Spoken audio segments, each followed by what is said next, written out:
First and foremost, let me say that a lot of the information that I'm going to share this morning is going to be preliminary information. This is a very large scale crash. There's a lot of debris up there. We had a lot of people up there. We had a lot of teamwork from other agencies and from the private sector that helped us to try to sort this thing out.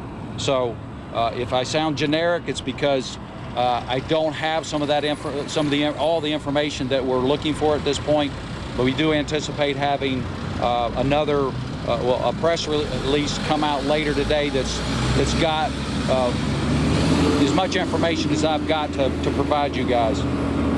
For anybody that was not here yesterday or last night, yesterday approximately 3:40 p.m. we did have, FHP was called to a multiple vehicle crash. This crash occurred southbound on State Road 93, which is Interstate 75. Once our investigators got there, in fact, we did have multiple vehicles. The sequence of events that I know at this point, we had a tractor trailer and a passenger car traveling north, approaching the 394, the area of the 394 mile marker.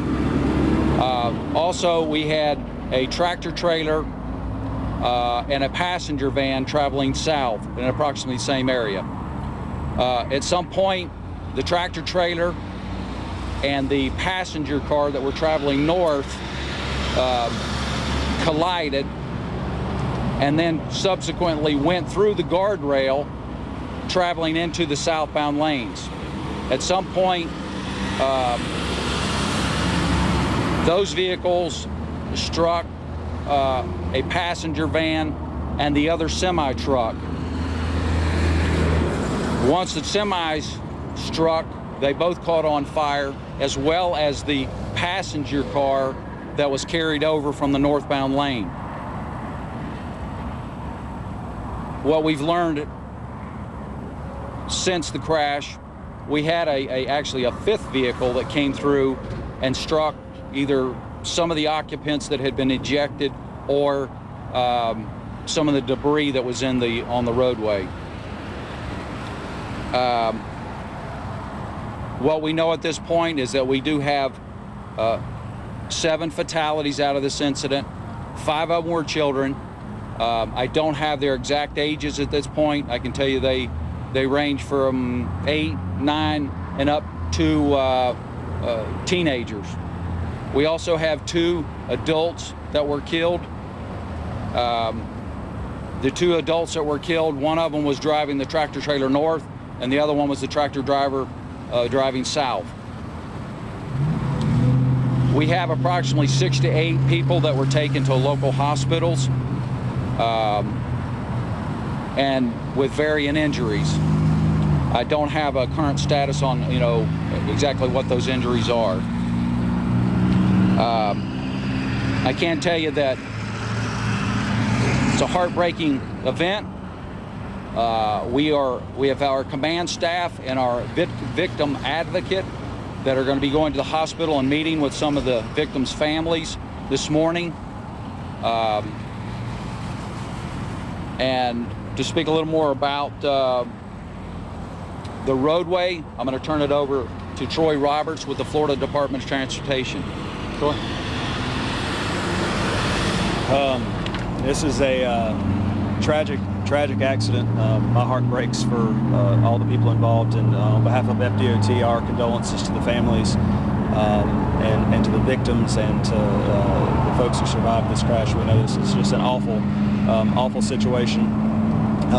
We want to give you an update on what our game plan is for FDOT. Right now, we have 1 lane open on I-75 southbound. It's been that way since early this morning. Our goal is to reopen a center lane within the hour. We think we can do some quick emergency repairs, make sure we have 2 lanes going open for the rest of the day. We've got some weather coming in that's going to unfortunately impact our work schedule, but we're hoping that we can get that done before the weather gets here. Once the weather passes through the area, once we move on to the evening hours, our goal is to close that center lane again and go to one-lane traffic throughout the night, so our maintenance crews can get out there and do some emergency repair work. We plan on working throughout the night. Our goal is to get I-75 southbound reopened completely as soon as possible. We're going to have a little bit of cold weather tonight that may impact our schedule, but again, we're going to be out there working through the night doing everything we can to get I-75 reopened. Hey Troy, there's a barrier right between. They obviously broke through the center barrier. Was it designed to take this kind of an impact? Did it fail, or is it just not? Can it not be designed to prevent this? I can't speculate that on that right now, unfortunately. But right now our focus is on getting the road reopened. That's one of the things we're going to look at in the coming days. Any other safety measures that could have, possibly kept this crash from happening. Anytime we have a crash on any of our roadways, we look at the road to make sure that it didn't contribute to the crash. Within the coming days, we'll take a look at that. If there's any information we can share in the next few days, we will.